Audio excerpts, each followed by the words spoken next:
Hello, this is Tom Moyer. Welcome to Week 10 of Advanced Civil Litigation.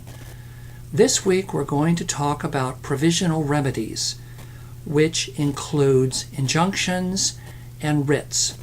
And it tends to be one of the more complex subjects in this course. So I want you to basically get the general idea of these concepts in this video and in the podcast I'll be making. This video we're going to focus on injunctions, and in the podcast we're going to focus on writs. And it can be a little confusing, but if you can get a general understanding of the basic concepts, it helps a lot. Let's start out by taking a look at injunctions. You've heard about injunctions, probably in the sense of a court order preventing someone from doing something. It can actually swing both ways. An injunction can be an order from the court telling someone that they have to do something. For example, they have to get their vehicles off of your property. They have to stop picketing your restaurant at the entrance when your customers are coming in. That type thing. So injunctions can involve proactive type of actions that are required from someone who is injuring you. And of course, you know, they can also take the form of a prohibition against certain types of action, such as building a fence on your property or playing really loud music at night in violation of city ordinance, or a barking dog. There's a lot of different things that injunctions can involve, and often they involve bigger items than what I've just mentioned, but I'm giving those as a kind of general concept for you to take a look at. Let's talk a little bit about specific types of injunctions. Neighbors. Everybody has neighbors, and everybody has had a problem neighbor. Fortunately, probably mostly good neighbors, but a problem neighbor that you have had an issue with. They might be in a situation where they're threatening to cut your tree down because it's somewhat on their property, but mostly on your property, and you have a right to go to court to get an injunction to prohibit them from touching anything except what is on their side. I already mentioned a minute or two ago about some other examples, but neighbors are an interesting situation where injunctions can come up. They can also come up in businesses. If you have a business, you might have employees of the market next door that are parking in your parking lot, and those spaces are intended for your customers. And you ask the owner of that market to please stop their employees from parking in your lot, and they don't do anything. So those are just kind of two examples of some injunctions. Let's talk about domestic violence. Another injunction can take the form of a stay-away order. Usually stay-away orders that the court imposes can be anywhere from 300 feet to 300 yards. 300 yards being the more extreme forms of harassment. But domestic violence is one. Family situations that come up where the wife maybe or the husband has been involved in a physical contact, an illegal physical contact with their potential ex-spouse, or perhaps a domestic disturbance where they have screamed and yelled at each other and really raised the level of alarm in the neighborhood. Stay-away orders tend to be appropriate injunctions in this type of a situation. We've talked about injunctions with businesses if you have a sole proprietorship or if you have a large business.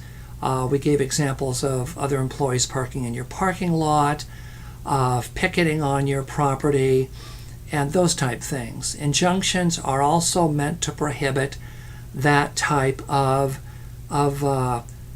situation. A couple of other thoughts that come to mind are maybe equipment that is being stored on your property. that does not belong to you, you can get an injunction against that after requesting that the owner remove it.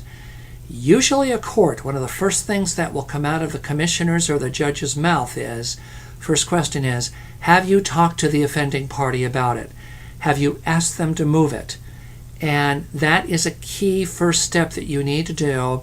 And I would advise that you follow it up with a certified letter or an email that you have copies of that you can bring into the judge when you're asking for a temporary restraining order or preliminary injunction, if you will, against that party.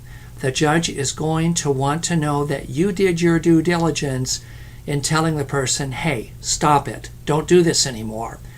And once you have given that notice, the other party is effectively on notice that, hey, this can escalate into an injunction, and that will justify a commissioner or judge imposing court costs on an offending party because they were aware of the situation and they did not cure it. They did not heed the owner's request. Something that sometimes comes up is in the instance of a shared driveway. You have more and more in cities with congested building shared driveways, shared pathways into like one small street into a number of driveways. And if somebody's parking on that, you may not be able to get your truck in there. You may not be able to get your SUV in there because your neighbor is blocking access to it. Let's discuss a little bit more about injunctions. They're one of the most common things that do come up in courts, and there has to be some consideration before an injunction is granted. The commissioner or judge is going to take a look at several things before they just order an injunction. One of the questions that's going to happen is, will irreparable harm occur if this injunction is not granted? An example, you are about to, or you're beginning construction on property improvements on your personal property, and your neighbor doesn't want that happening. So they are parking their car in the driveway, halfway in the driveway, halfway not, in a thinly veiled attempt to block you from going through with the building plans that you have. That is a situation where if your construction people can't get on site, you're going to have irreparable harm because you're going to be bleeding money. You're going to be paying the contractor for not having access to the site. The contractor is going to lose money because they set aside time. Irreparable harm is going to occur. And that's kind of an example of something that a judge might look at, or commissioner again, in the granting of a motion. A second point they may look at, and this is not an all-inclusive list, another one is, do you have clean hands? The petitioner that's coming in for this injunction, do they have clean hands? Are they doing something to provoke the other side into acting? Is there more to this than what you're just saying? The judge is going to look for the truth. They're going to look for clean hands. You are not at fault in anything. You're telling the truth. The full story is coming out, and there are no ulterior motives in what you're asking for. That's vital, because the judge has to have a complete picture of the situation. Another thing and we lightly touched on a couple of minutes ago, have you exhausted your remedies? Have you exhausted your personal remedies? You've asked them, please stop it. You've given them an email, or you've sent them a certified letter. If you haven't done that, you may be sent back, and the commissioner or judge will tell you, you need to do that before you come in here, because we're not going to get involved until you have proven that you cannot work this out on a personal level with that individual or that business. Another situation that comes up sometimes is animal control. Everybody has had a neighbor who's had a dog that has barked endlessly, day and night. The neighbor maybe ignores it. The neighbor maybe doesn't give it adequate care. And the dog is going to raise the alarm, hey, I need some help. And it does that in the form of barking. You ask your neighbor, you talk with them about it, they disregard it. One of the remedies that you need to exhaust in a situation like that is to call the police. The police, generally there are city ordinances where the police will come out and they'll cite the owner for not taking care of the dog, or you may have to call animal control. And this might have to happen several times before an injunction will seriously be considered.